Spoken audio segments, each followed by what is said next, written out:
Partai Pejuang Keadilan ini. Saudara sekalian, melalui sebelum kita akhiri kongres kita ini, saya sampaikan dulu inti-intinya supaya paradigma kalian berpikir itu mudah-mudahan bisa berubah. Yaitu saya mulai dari sekarang. Pertama, paradigma yang terjadi di Republik ini kalau mendirikan partai harus memiliki anggaran biaya yang cukup besar. Itulah yang membawa kami DPP Pradin hanyut terbuai selama ini. Itu pertama. Kenapa itu terjadi? Karena itu dalam sistem organisasinya itu top down. Memang kalau top down, kalau organisasi partai itu didirikan dari pusat, perlu pembiayaan sampai ke tingkat desa. Itu namanya sistem top down. Seperti beberapa partai yang kita kenal, Perindo, semuanya demikian. Cara berpikir Pradin tidak begitu. Kita balik permainan itu, sistem itu kita bukan top down, akan tetapi adalah bottom up. Yang dimaksudkan dengan bottom up itu dari bawah ke atas. Saya ulang sekali lagi, dari bawah ke atas. Siapakah itu gerangan? Yaitu semua kalian sekarang ini. Kami tinggal menggerakkan motor dari pusat, tapi namun mesinnya ada di tangan kalian semuanya. Pertanyaannya adalah, saya banyak dipertanyakan, apakah DPP Pradin sudah banyak biaya untuk mendirikan Pradin ini? Kebenaran ada rekan kita ini, Mas Yanto, teman saya berjuang di Kaltim ini. Beliau mengatakan begini di Solo, Bang udah punya duit banyak Bang Pradin. Saya bilang, punya triliunan. Wah, apa salahnya sih salah disebut triliunan? Tapi bukan itu persoalan bagi kita dalam juang ini. Juang menegakkan hukum itu apakah harus dengan uang gratifikasi terus kita baru mendapatkan keadilan? Disinilah kehebatan, kecanggihan Pradin. Nah, kita tidak butuh itu, makanya kita tidak butuh anggaran besar. Kenapa? Karena kalian sudah ada dari bawah ke atas, bukan dari atas ke bawah. Kita bottom up.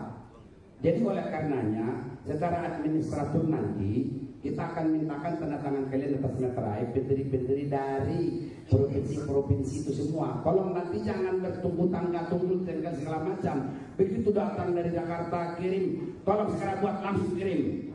Nanti biar kita buatkan aktanya. Saya ulangi sekali lagi, pendirinya itu bukan orang Jakarta, bukan orang pusat. PPK Pradin tidak dikenal di Jakarta, tapi di mana-mana Pradin ada. Ini kita mainkan politiknya, mesin politiknya itu termasuk.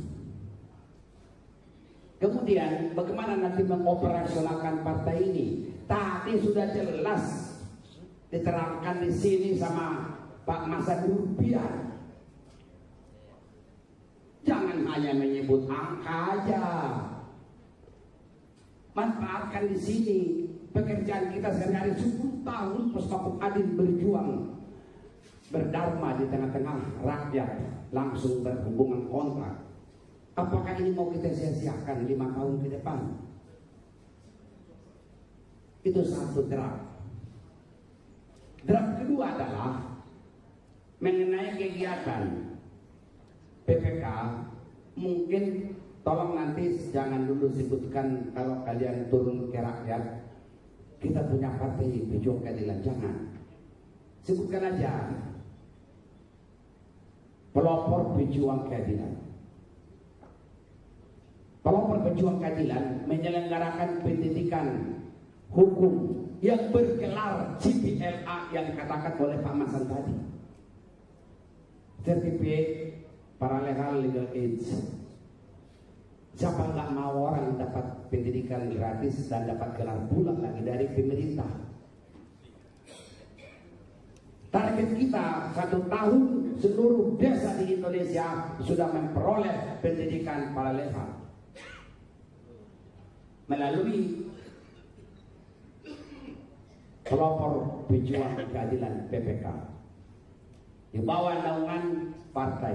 Ini yang kita harapkan. Oleh karenanya paradigma yang harus membutuhkan uang besar tidak perlu kita, malah kita harus dapat uang kok. Kita harus dapat uang. Tadi kan sudah jelas sumbernya. Atau masih ada yang kurang jelas penjelasan beliau karena terlalu cepat ataupun terlalu intelektual? Silakan. Sudah paham belum sumbernya? Ada yang belum paham? Perjelas. Silakan. Kalau ada saya perjelas sekarang. Ada.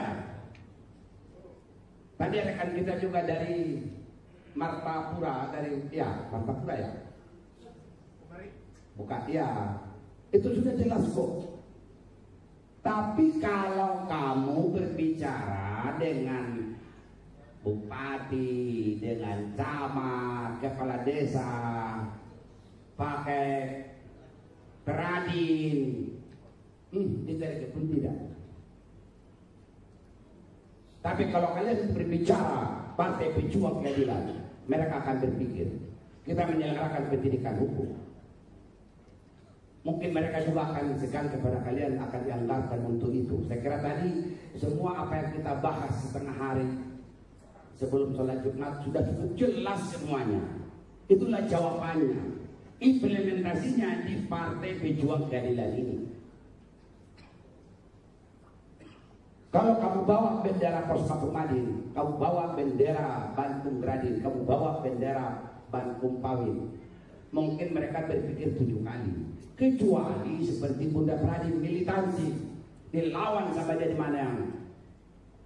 Tapi kan tidak semua seperti kami-kami ini kalian. Kita masih main dalam koridor, ikut di dalam sistem. Sistem apa itu? Sistem kepartaian. Kenapa ini kita sia-siakan? Seperti rekan kita Mas Yanto, ini pakar tokoh ini, pejuang keadilan ini. Tapi apa kemampuannya? Kalau bukan dia jadi kacung partai. Kacung partai kita jatuh orang. Beliau ini sangat terhormat, sangat terpuji. Tapi karena dia tidak punya partai, ikut partai orang, dikendalikan sesuai dengan kehendak partai. Ya mengenai dia belakang rambe. Tapi dengan adanya nanti ini partai pejuang keadilan, beliau akan bergerak bagaimana untuk melawan pentoliman terhadap penegakan hukum di Kalimantan Timur ini. Yang berbicara adalah politik hukum, bukan politik recehan lagi. Rejim itu akan datang dengan sendirinya. Seperti yang saya katakan tadi, kita itu pas kembali MOU dengan pemerintah kota, provinsi, dan sebagainya. Nah, mengoperasionalkan PPK ini nanti, apa yang disampaikan, apa yang kita diskusikan tadi dengan BPHN sudah cukup jelas. Apalagi kurangnya?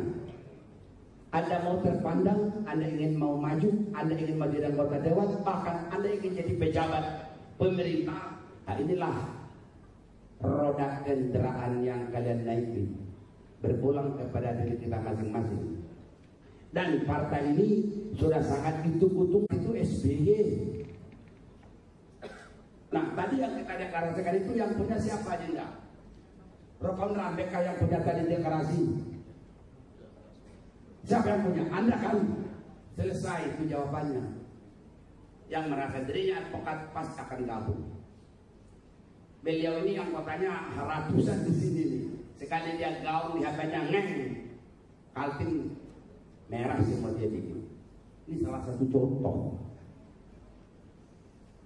Jadi kita berjuang menegakkan hukum, menegakkan keadilan itu tidak cukup dengan profesi. Kita harus ikut dalam sistem seperti yang kita deklarasikan sekarang ini.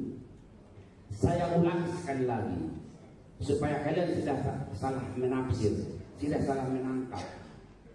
Anggaran untuk PPK ini, apa tadi yang kita berbicarakan tadi di sini sebelum sholat Jumat, itulah sumbernya, itulah caranya. Mungkin dari situlah kamu akan mendapat rezeki yang halal dan thayyibah.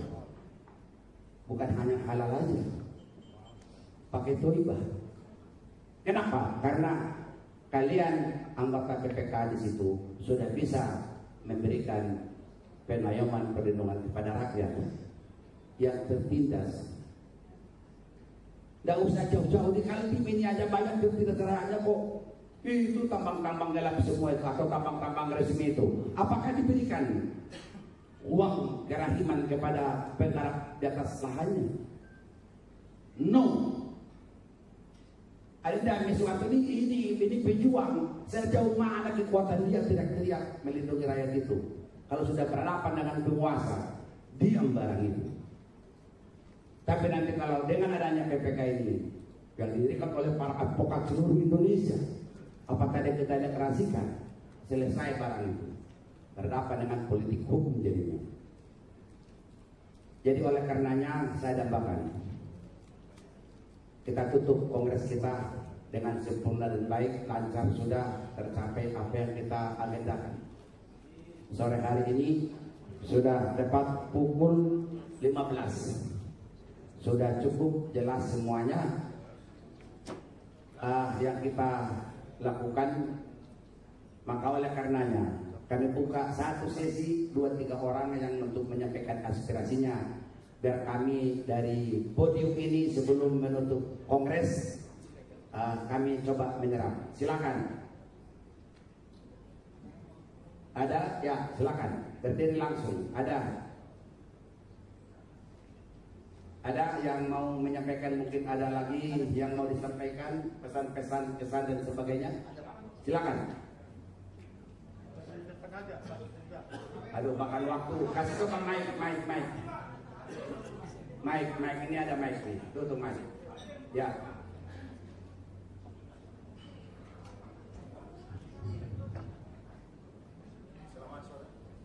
Bisa. Nah, ini lah. Terima kasih Pak Ketum yang memberikan waktu bagi saya. Selamat sore bagi rekan sejawat Radin se-Indonesia. Saya juga minta maaf dari saya izin kepada Ketum, saya nggak bisa mengikuti karena tadi malam kami sama beliau kelamaan tidur. Akhirnya tadi pagi Samuriang hanya saya masuk ke kamar lagi.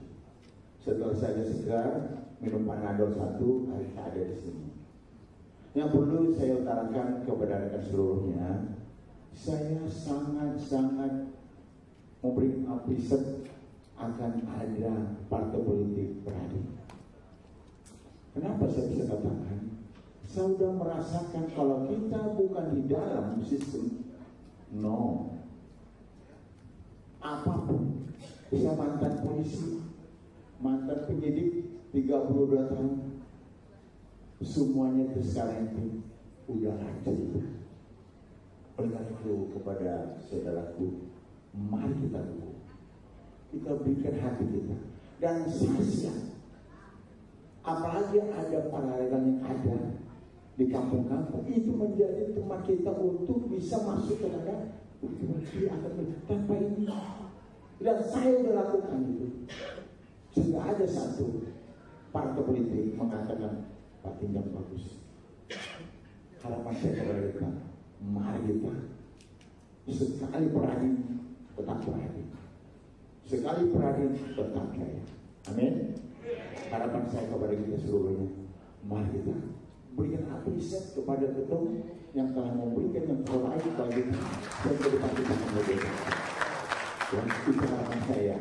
Sebagai makanya kalau beliau katakan, mari kita dengan baik. Ya. Atas kerjasama kita ke depan, bisa mengucapkan banyak terima kasih. Jadi semua berkati. Haleluya. Amin. Silakan, masih ada satu orang lagi atau 2 orang lagi, silakan. Masih ada waktu 10 menit lagi.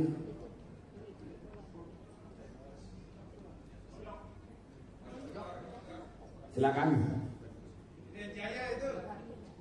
Pak Sarja mau menyampaikan? Cukup? Sudah cukup semua? Cukup, saya tutup.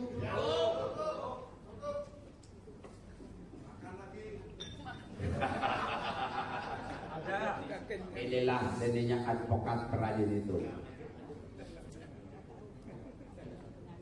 Formil santai tapi serius. Begitu Adinda.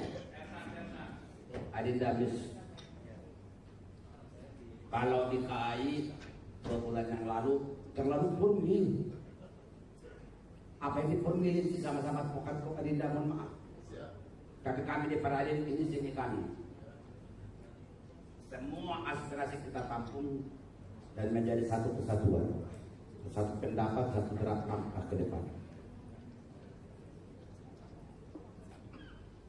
Tangan ini kayaknya berat pegang palu ini menutup kongresnya karena masih suasana kebatinan itu masih